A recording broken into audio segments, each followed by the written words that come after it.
Good afternoon, everyone. Thank you so much for joining us today for the SBA Tech Tips Hour. Today, we're going to be going over 10 reasons you may have outgrown your current accounting process. You know, we put on this program in conjunction with the Small Business Administration to provide their members a safe place to learn about technology, to learn about issues that are plaguing their business. We are delighted to partner with many of the different regional offices in the U.S. and want to say thank you once again for driving. We're going to have a great show. By the end of the show, you're going to be able to tell really what are the reasons why you may have outgrown your accounting software, or if you do not have an accounting software currently and you're using, possibly spreadsheets or whatnot. We're going to be talking about how to really identify that and really how to maybe move into the future or take the next steps to really put yourself in a position where you can start really increasing your overall revenues, increasing your sales, hopefully. We're just delighted to talk about that. So hopefully you'll get a lot of great things out of this show. So my name is Sherman Crancer. I'm the Senior Partner Channel Development Manager for the Western United States. And here's my contact information. And I basically put this up here so that if you have any questions or you want to get in contact with our guest speakers, you can always reach out to me. I'm a LinkedIn open networker, so please send me an invitation. Be happy to do that, as well as you can follow me on Twitter at Sherman Crancer. All right, so before we get going, we want to provide a special thank you to several organizations that have just decided to be included in the program. So you might be attending this from Santa Ana, you might be in Sacramento or somewhere in Georgia or in New York. So we want to say thank you to the Santa Ana District Office, the Sacramento District Office, the Georgia District Office, and the New York District Office for coming on to the show and allowing this to be sent out to their members.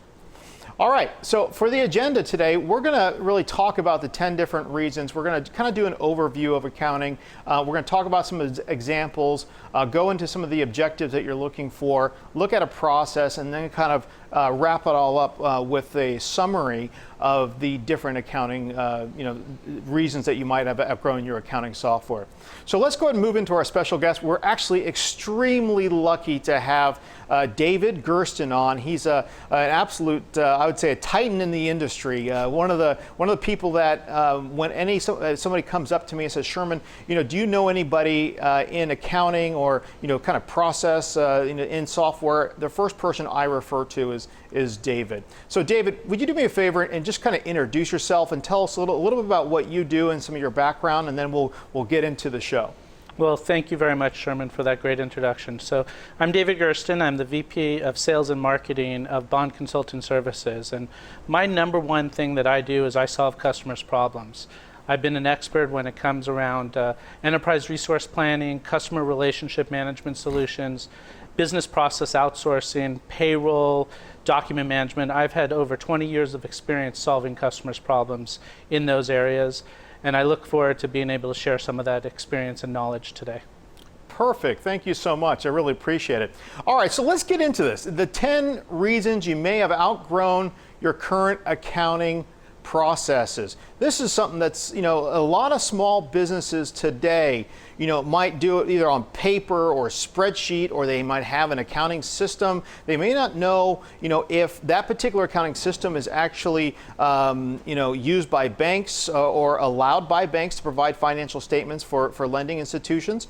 But, we're going to go into these things so that we can help the small business understand those. So why don't, David, why don't you go into the things that you're going to be covering today, and then we'll get into the meat of the presentation. David? Absolutely, thanks. So in front of you are the 10 reasons you may have outgrown your current accounting processes, and I'm going to dig into each of these and kind of talk about what may be happening in your organization today, and if you were to look at a more revolutionary, a more current solution, some of the problems that can be solved by looking at new options.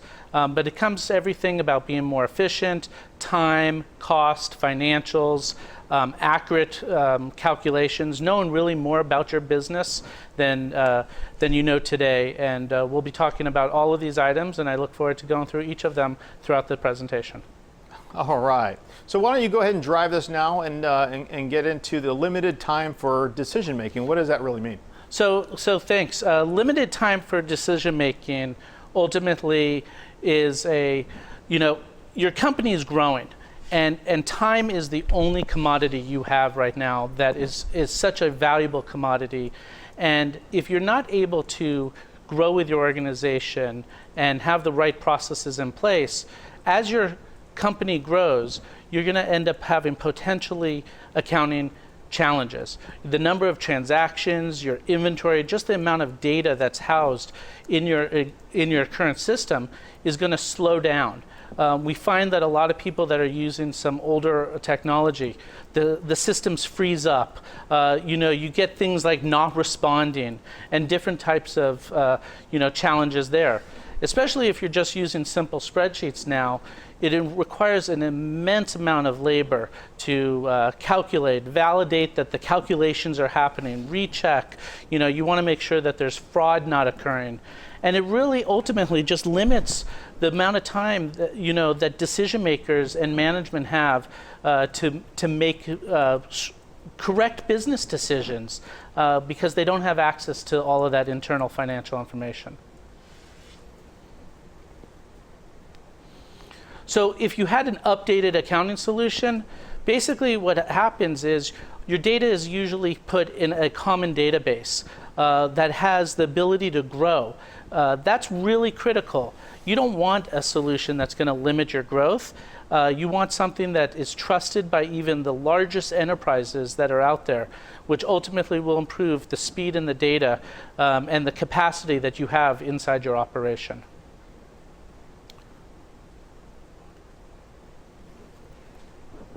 So on the next thing, really too much paper.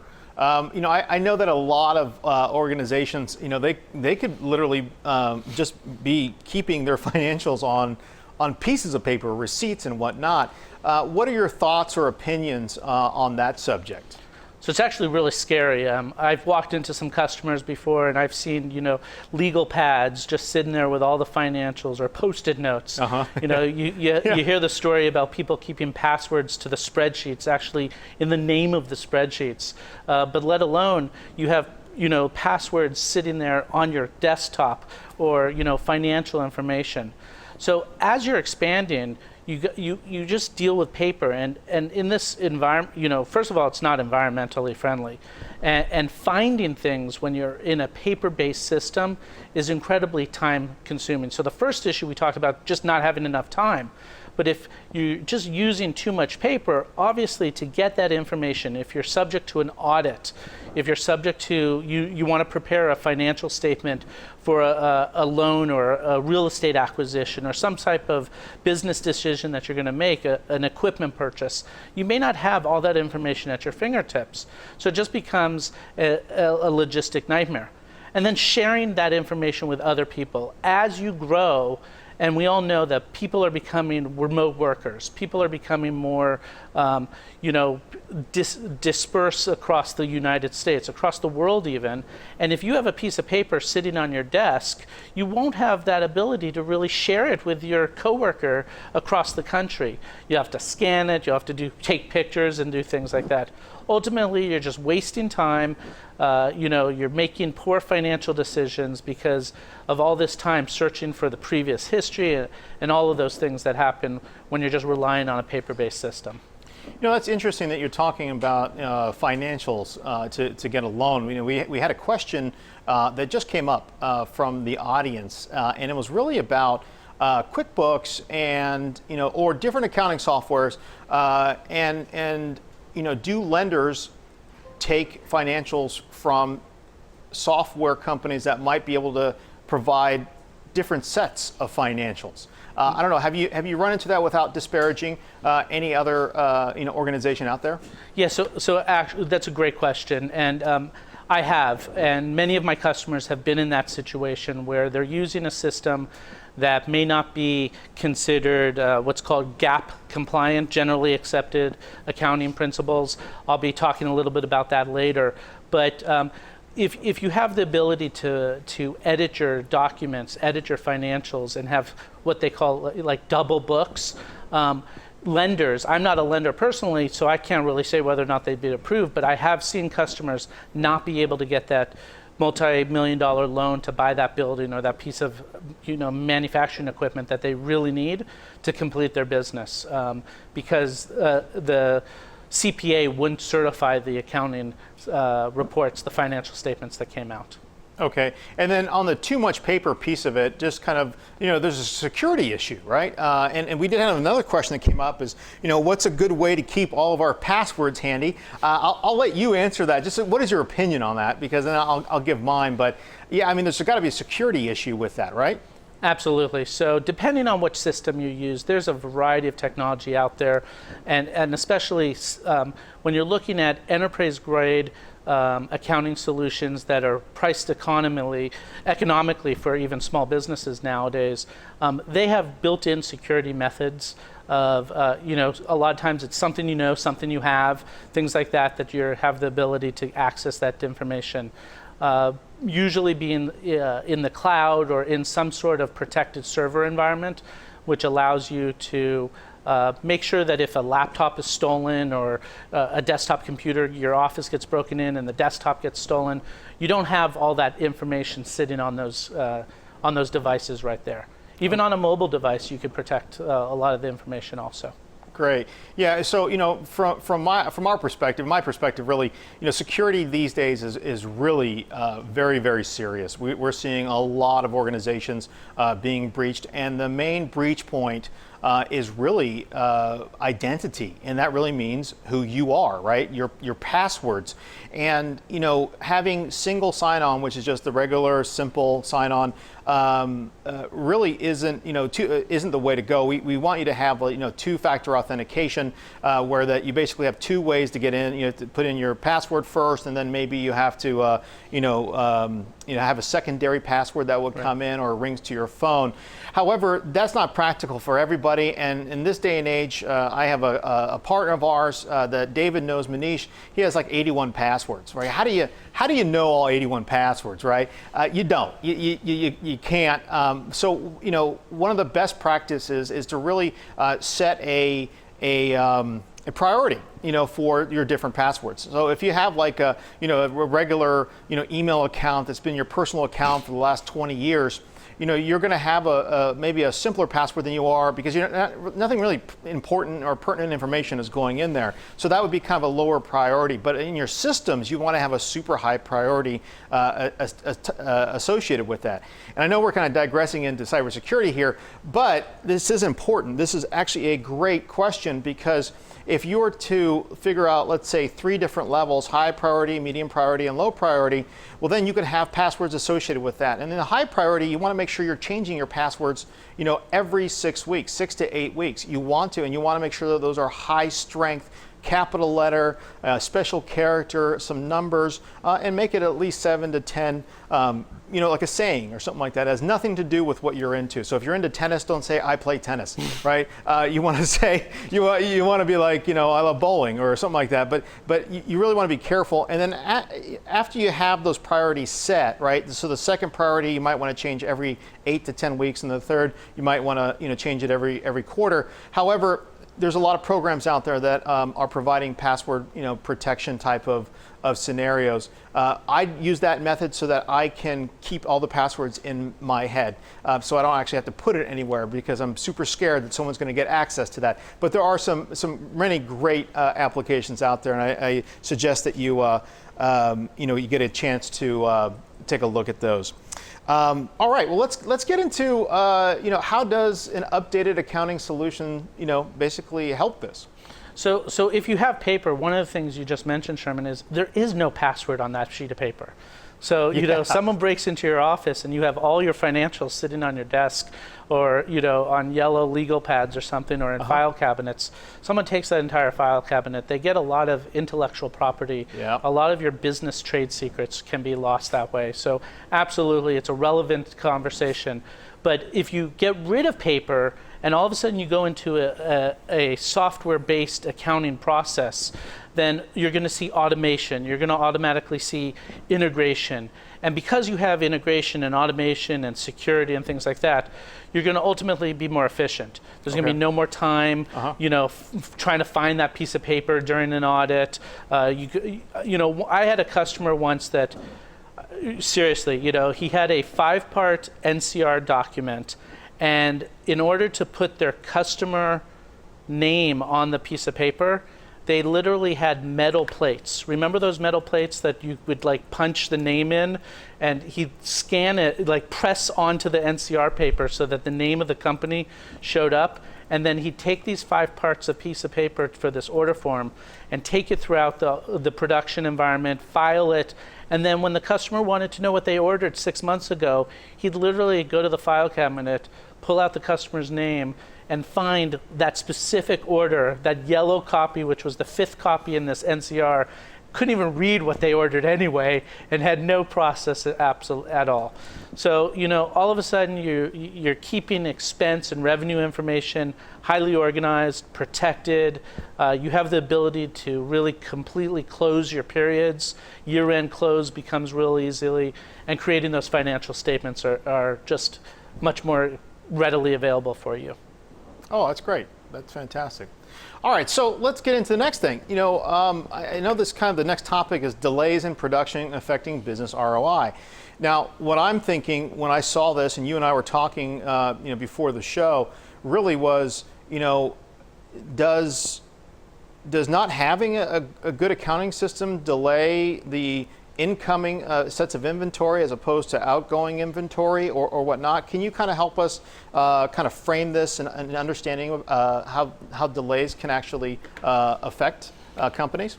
Absolutely. So to complete an order, there's multiple steps. You've got a sales order, and then the sales order is going to interact with multiple parts of your business.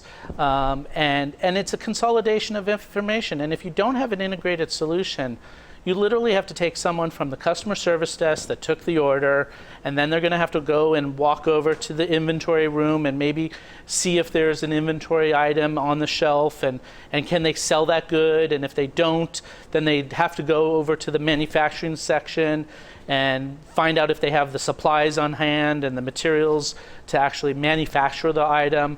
And all of these things actually are ultimately delaying your product.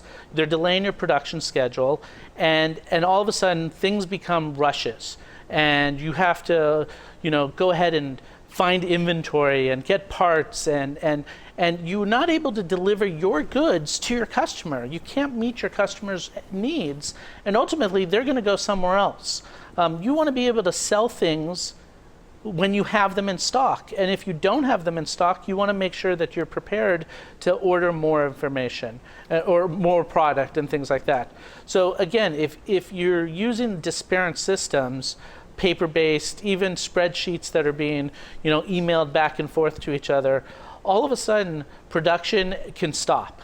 And nothing, not everyone out there is a manufacturer, but even if you're a distributor, your production is getting that item on the shelf in your warehouse so that you can sell it.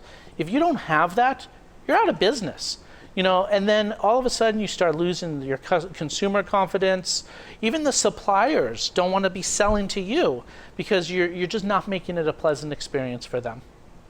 Yeah, so can you kind of just go back to the definition of integrated systems? Can you just for the audience? Yeah, so an integrated system allows you to be able to go into a tool and see different parts of your organization. So any organization has different silos in their business. You've got a sales, you've got customer service, you've got billing, account management, inventory, manufacturing, warehouse shipping. All of those are often run when you're not using an accounting software. They're often run very siloed. They're run manually, and they're run individually by different resources in your organization.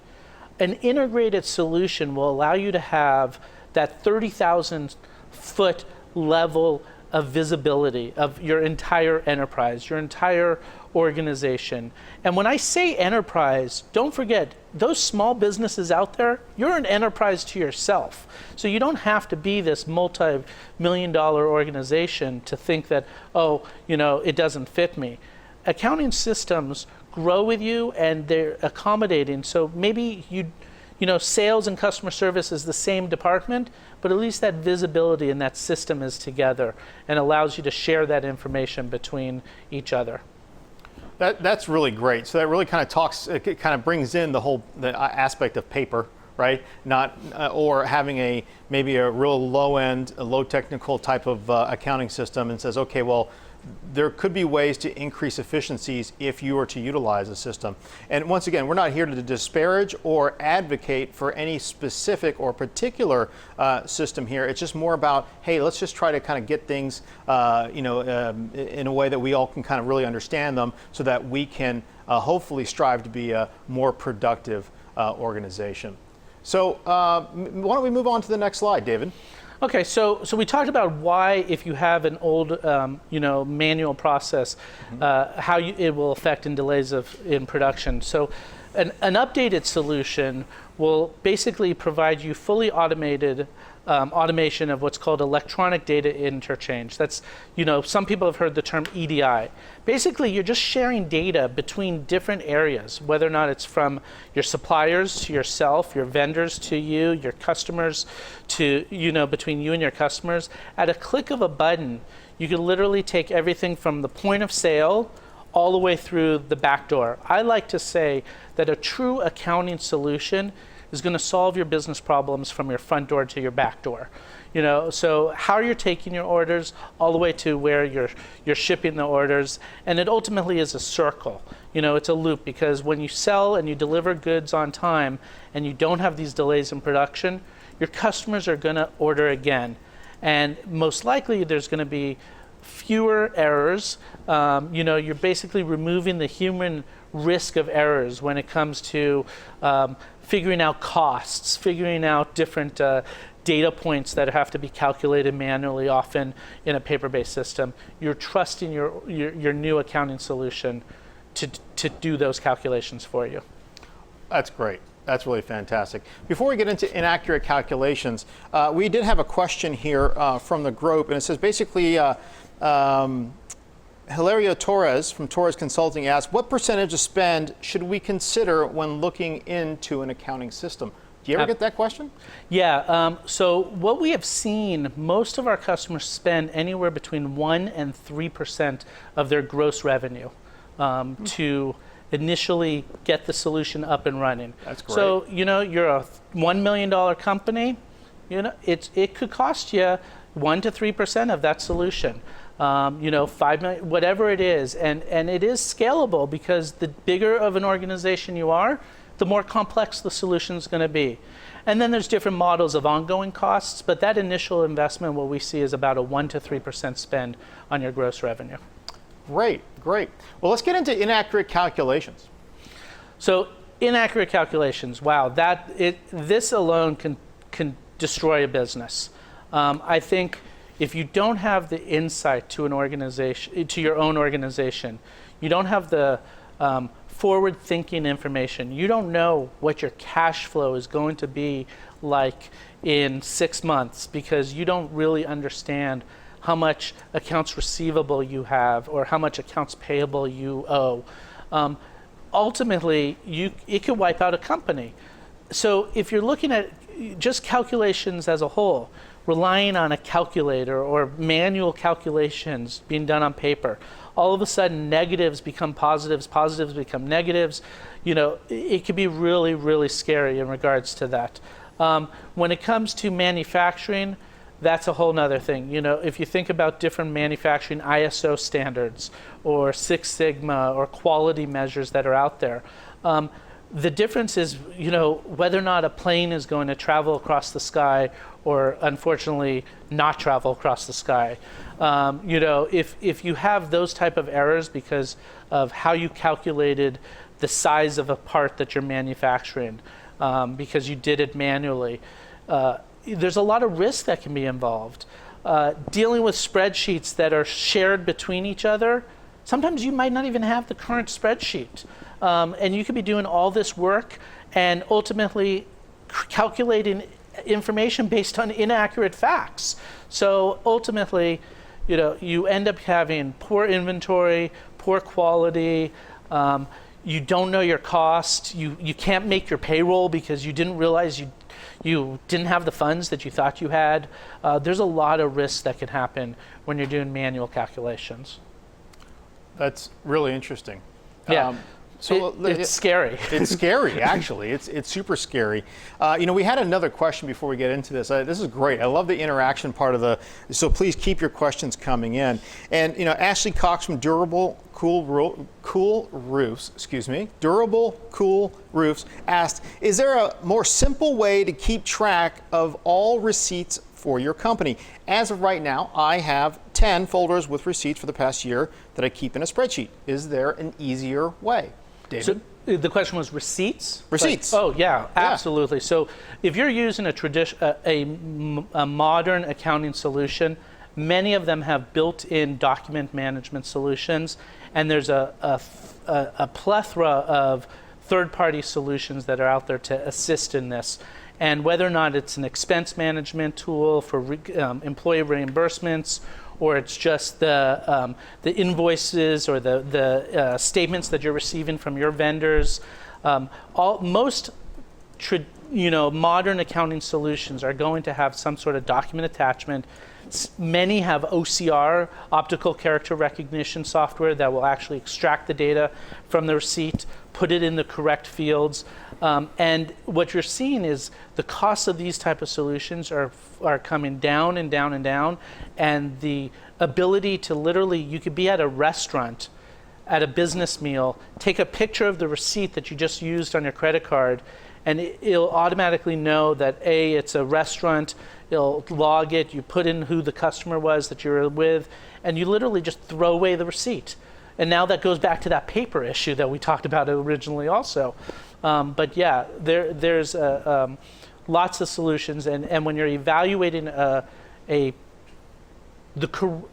when you're evaluating your accounting solutions, you want to make sure that document management or OCR, optical character recognition, is as part of that solution. It'll definitely improve in your process.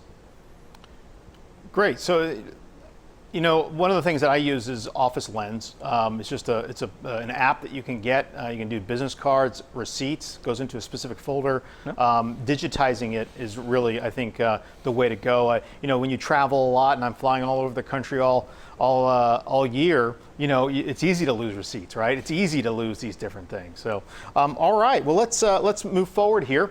I think we covered already the solution solving this. So why don't we get into, how about manual reporting? Do you see a lot of companies that you're working with doing a lot of manual reporting, and how does that relate to companies that might be a little bit bigger? Let's say not just the one person, small micro business, but let's say an organization that has 20 or 30 employees, right? Can you help us work through that?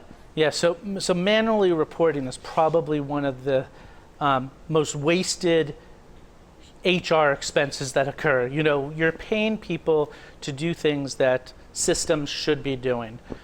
There are many employees in many organizations that are recreating reports on their own. They don't realize that someone else already did it. So they're creating their own version of the report, and they're spending times in spreadsheets and different graphical tools, and taking information, again, may be valid information, may not be, but they're reporting, they're doing their own cell calculations inside the spreadsheet, this plus this minus this. They're creating their own formulas.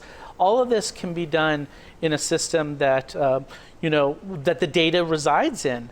Ultimately, I look at when you only have a limited amount. We talked about time, but you only have a limited amount of people, and even in whether or not you're a 1, 2, 3, 5 person company, or like you said, a 50 or 100 person company, I've seen $10 million companies operate in paper and pencil. and just standard spreadsheets.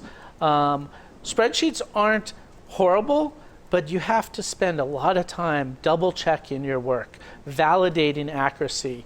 And again, whether or not they're going to be compliant to the lenders and the accountants, that's a whole nother different issue. Interesting. So we have another question that came up. Actually, we got a whole bunch of these. We're actually going to send the PowerPoint to every registered attendee. So don't you worry about it. Don't need to, just try to absorb as we're going forward. So we have another question that came from Andrea Burnett from Powerhouse Termite. All our purchases at Powerhouse Pest Control are done on company debit card. Is this a sufficient receipt for expenses?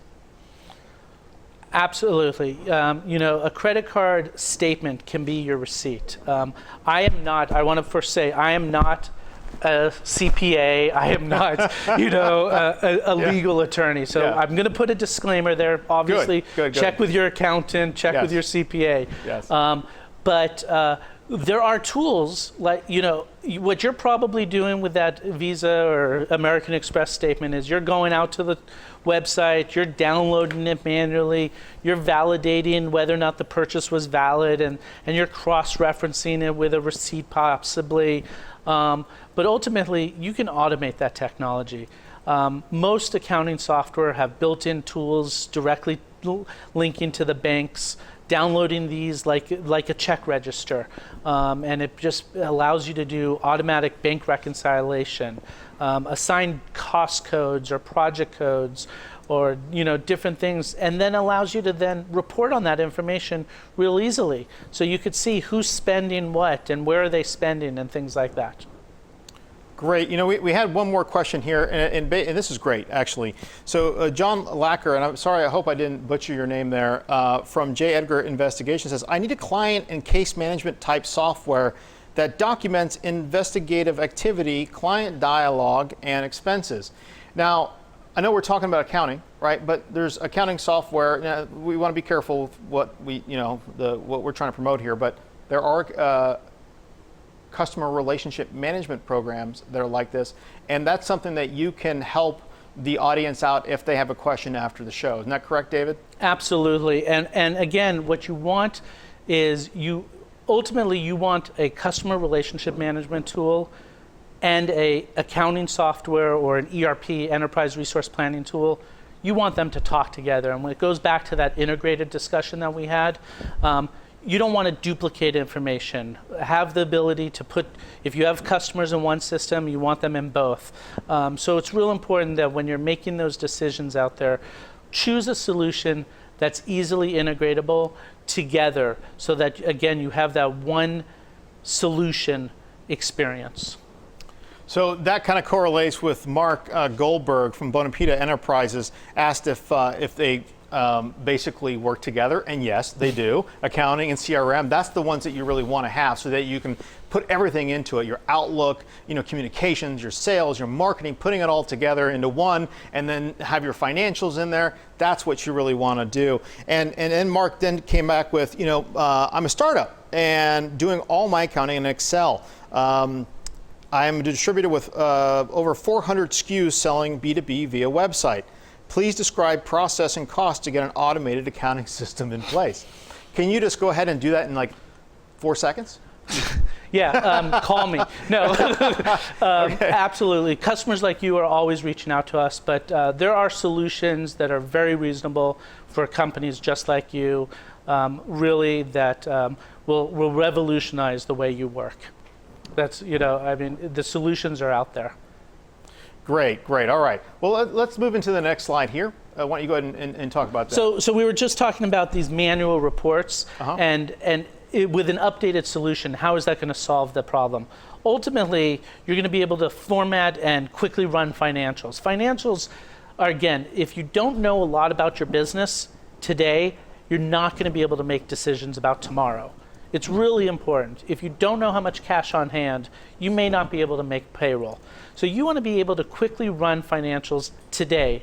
And you want to know year to date, you want to know period, the last period, previous period, you want to know what your future cash balances are going to be over the next 30, 60, 90 days. If you don't have a solution that can report on these in seconds, we're not talking minutes, hours, we're talking seconds. If the data is in all one system, the tools that are part of these solutions that are out there, they basically will allow you to make those reports very quickly. The other thing is sharing that information. When you are using a lot of the online tools that are out there, you have that ability to collaborate with others. Collaboration is really important because, again, if you can't get the information out of the system and report on it easily and then share that information, you might as well not even have a system at the end of the day. Awesome, awesome.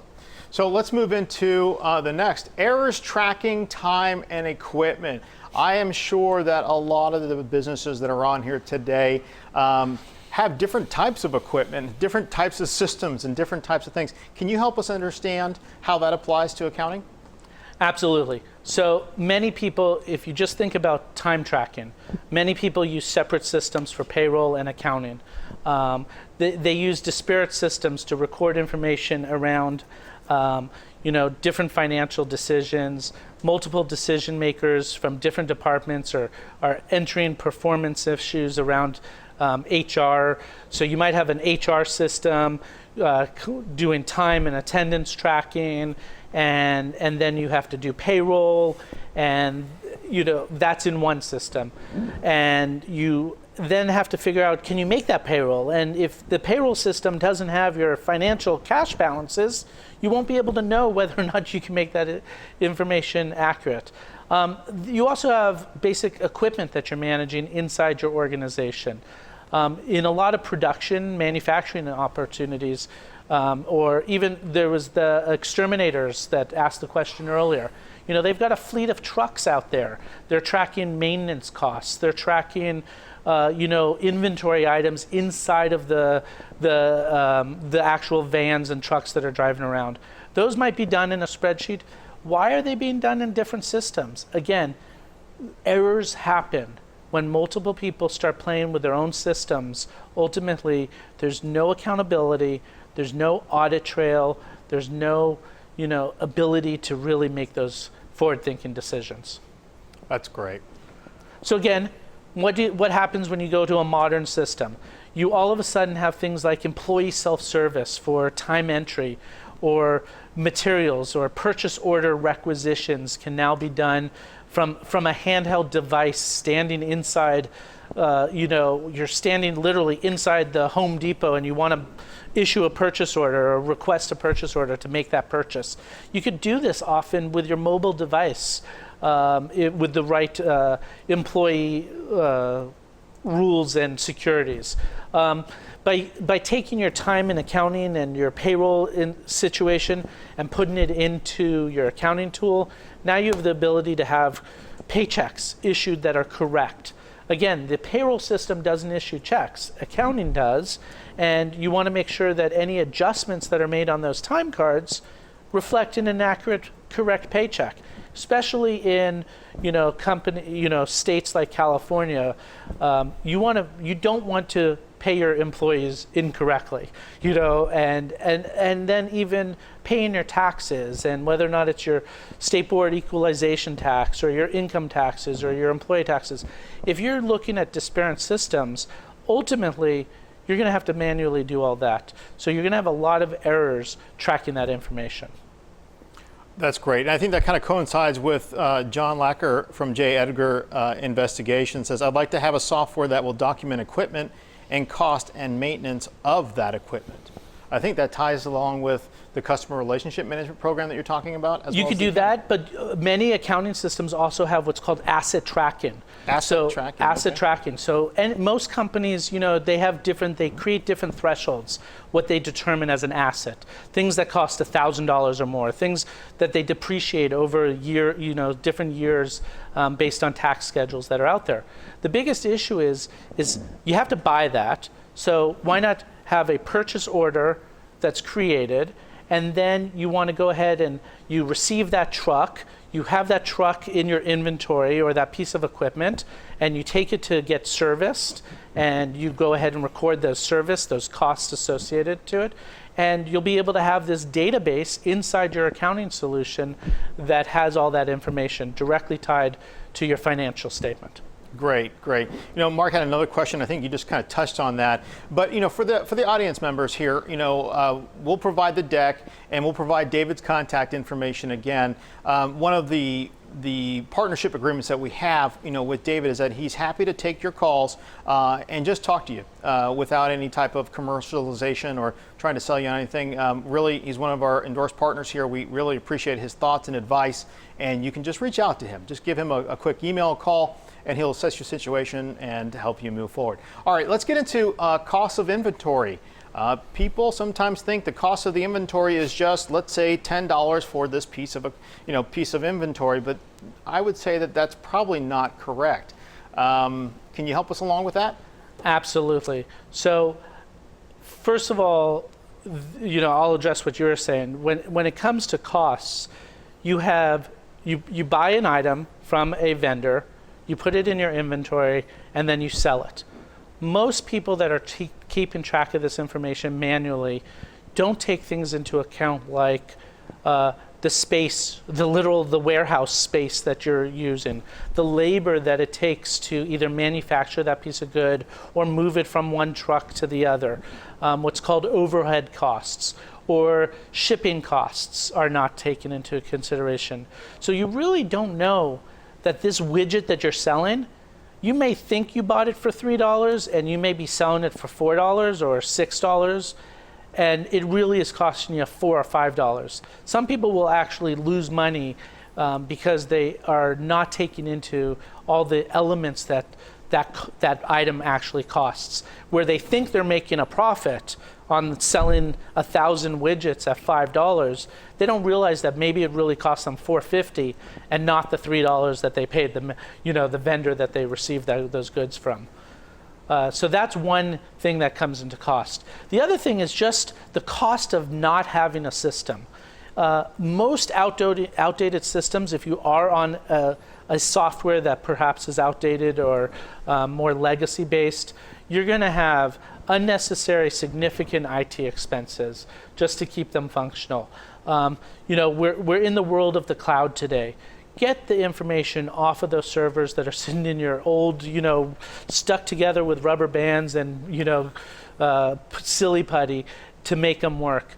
Rely on someone else's system and allow them to, you basically eliminate that IT infrastructure cost. You no longer need the skill set in-house to manage those, and you have the ability to really allow those costs to be reduced. Again, also, the legacy systems, they create a lack of transparency to the shareholders and the board members. Because the information is not accurate, again, like the cost, the profitability numbers are not really what they are. How well a business is doing may not be really how good. And on the flip side, how poor a business might be doing. You might think you're doing a lot worse than you really are because you're doing things manually.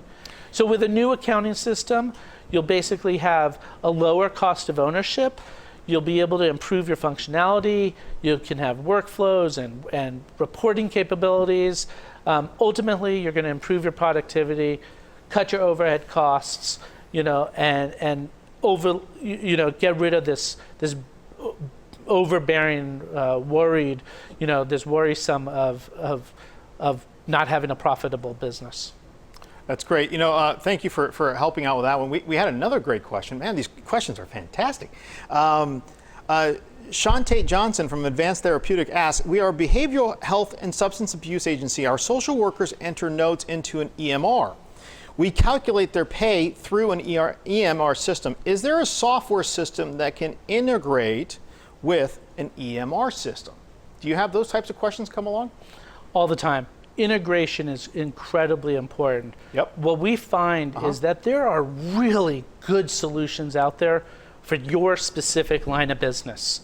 Whether or not you're a, paper manufacturing, or you're a sheet metal manufacturing company, or you're a heat treatment organization, or you're a behavioral science company, organization like yours, and you're providing nursing services. You've got great systems out there. that are collecting that electronic medical records. That's EMR that was just previously messaged. The key is if you can get any type of report out of that system, preferably in a spreadsheet format. Normally it's an Excel or a CSV or some sort of common data set. We have the ability to integrate to our solutions. So we find that some of these really good line of business applications have really weak accounting solutions, or they have really weak customer relationship management solutions. So it's real important that the solutions can be integrated, and there's tools out there, and with the right skill set, it's pretty easy to make those happen. That's great. The thing is, we had another question that came up too, was, is there a particular place that you can go to find out what accounting systems are out there? What I'd suggest is just you can reach out to me or David, and we'd be happy to walk you through those. We want to be careful. We want to be agnostic on this program. But there's some that are really great and some that aren't. But there's also some that are designed for super small business and designed for businesses that are 1,000, 10,000 people. So there's a lot of different ones. You just have to find the right solution for you. So we'll go to that. All right, let's get into cash flow and project costs. I think this is another really interesting as well as really important topic to really understand. Go ahead and give us some more information on that, David. Absolutely. So cash flow, people say, what is it? Cash is king. Companies can, again, I mentioned this earlier, companies without a good visibility of their cash flow can really be in trouble. And unfortunately, we don't want that to happen to anyone. Professional services organizations specifically, they often face cash flow issues because they're often delivering consulting services prior to the completion of the project, and they might not even be paid for those services yet. So how are they tracking them? How are they tracking the costs associated to a specific project? We had a customer once that was a hotel company, and they were building a new hotel, and they really wanted to know down to the cost of the bathroom inside of each of the hotel rooms. So they had the tower, and that was a project, and then each of the floors became a project, and the rooms became a project, and the bathrooms inside the rooms. And we were able to using the right system, put in processes that all the expenses, the materials, the labor, all of the costs that are associated to constructing that bathroom were associated and tracked, so that they were really able to understand how much that project really cost. You end up doing a lot of write-offs if you have a system that you're not tracking your project costs accurately. And again, you have no ability to really have that visibility of what your profitability is going to be. Great. So with a modern accounting system, you have that ability. We talked earlier about employee time, but really taking that down to the expense level of a specific product or project, or the manufacturing costs, and then all the paperwork. Someone talked about the receipts, but whether or not it's the project plans and the CAD documents and the manufacturing mock-ups and all the documentation, that could all be together. And again, you're working as a team. Very few people work, even if you're a single business owner, one-person business owner, you're probably not working alone, and you have to share that information. And if you're not using a tool that allows you to share that securely with other people, then you're not going to be able to get to that end result. Great. All right, so help us understand unsupported inventory practices. It's kind of something that many people may not really understand, and maybe you can give us some better insights on it. Yeah, so inventory is cash. I mean, you're sitting on often millions of dollars. It's not cash. It's spent cash, but the goal is to ultimately sell that inventory or use it to deliver your goods. A lot of companies don't understand the concept of first in or first out, or last in last out, or last in first out. FIFO or LIFO. These are really important when it comes to materials that expire. food and beverage products. You want to make sure that you're shipping the right inventory out, the most, the one with the closest. You don't want things to expire. You don't want to lose your inventory. There's different methodologies, and also based on how you're tracking your inventory, will drive different accounting principles. And again, I'm not an accountant, so I can't really get to that. But those methodologies have a direct effect on how you pay your income taxes, how you book your inventory, how you book your revenue, all of that stuff. And when you do it in a spreadsheet, accountants really don't like using that. Ultimately, it creates doubt and questionable. How reliable is your information if you're really not keeping track of your inventory or your production and things like that. So Joseph Larch from Footfitter just put in a question, and it was, basically asking, we don't need to answer this, but more importantly, answer maybe the thought behind it, is we're a small orthopedic shoe store, what would work best for me? And I think and I'll ask you, David, I think what we're talking about is that there are specific accounting systems that would apply for the small business. Let's say it's just 2 or 3 people, right? Absolutely. Or as well as systems that do that. But you also do work with small, medium, and large organizations, so you could help give them some advice. Absolutely. There are solutions out there, whether or not, like you said, you're a one-person employee business or you're 100,000, 90,000. There are big Fortune 100 companies that use accounting systems. So there's a solution for every type of business that's out there. Great. So how does this solve it? So you solve this, unsupported inventory practice by putting in a solution that will cater to solving complex accounting problems. When you have pre-formatted solutions that will work with inventory management principles, such as FIFO and LIFO, where we were talked about first in, first out, or last in, first out, then you'll be able to be compliant. The solutions themselves will automatically be able to create the financial statements that the Equalization Board wants, and that ultimately the federal government and the local states and taxes want. Great. Now this is big, compliance.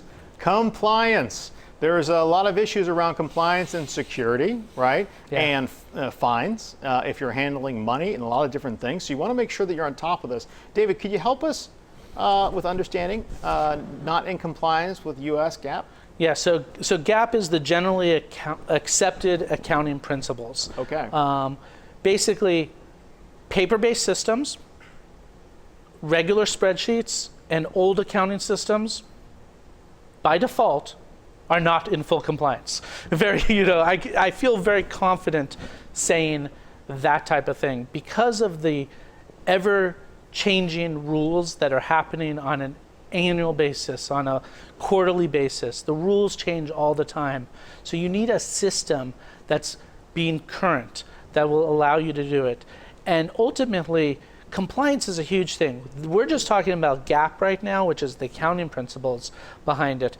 But whether or not it's a HIPAA privacy or it's a quality, you're a drug manufacturer and you have to deal with FDA regulations, or you're a food manufacturer, or there's dozens and dozens of compliance regulatory offices that are out there.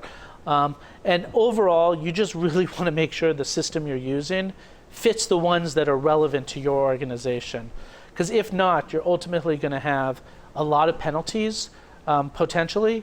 Obviously, without the proper audit trails, if you are succumb to an audit, and many people are. I received a phone call yesterday from one of our customers using our solutions, and we said, no problem, just run these reports. And they were very happy that they were reminded that they had access to the information that they needed. So that kind of leads to, having an updated solution, you're going to be able to have the controls in place that will allow you to have transparency and good governance. I think that's really important. It's those controls. and you're able to use the controls that are specific for your organization. We're talking to hundreds of people today. No two of your businesses are alike. Everyone has a unique industry, a unique requirement. At the end of the day, they all have to fulfill the government's or the compliance organization's regulatories, and the systems will allow you to do it. We do see sometimes you have to change your business processes to comply with those, but why wouldn't you want to? Would you really want to go through an audit, have strict penalties, face these fines, and potentially be out of business because of a recall on a food product and you're not able to figure out who bought your food, things like that? That's great. Thank you, David. Thank you very much. I think we've all learned a lot today, and I think what we've learned is that if you don't have an accounting software, or you're in paper, or you have a lot of different processes and different people touching different things, that we really should start thinking about automating it and actually looking into an accounting software that will really help you, not only maybe just with your accounting stuff, but also inventory management and whatnot. So what we covered today, really is pretty, limited time for decision making. We talked about too much paper. We talked about delays in production, inaccurate calculations, employees building reports manually, right? That's tough. Errors tracking time and equipment. Then we went over excessive overhead costs, cash flow and project costs, unsupported inventory practices, and then non-compliance. Now, basically, if you say yes to any one of these, you've outgrown your current accounting system, and you should really look into it. Microsoft, we do have an accounting software. It's from small, medium, and large, and so does a lot of other organizations out there. And it's just good to assess all the different options that you have. David, would you mind just reiterating who you are, how to get in contact with you, and then we'll talk about what you guys do real quick. Absolutely. So again, David Gersten, Bond Consulting Services. My email and my office number is there. I'm also on Twitter at @dsgersten, and I'd be glad to answer any questions. Fantastic. Thank you so much. And just a quick shout out. We want you to call David over there. He works for Bond Consulting Services, and David, just real quick, why don't you give us the thought on that?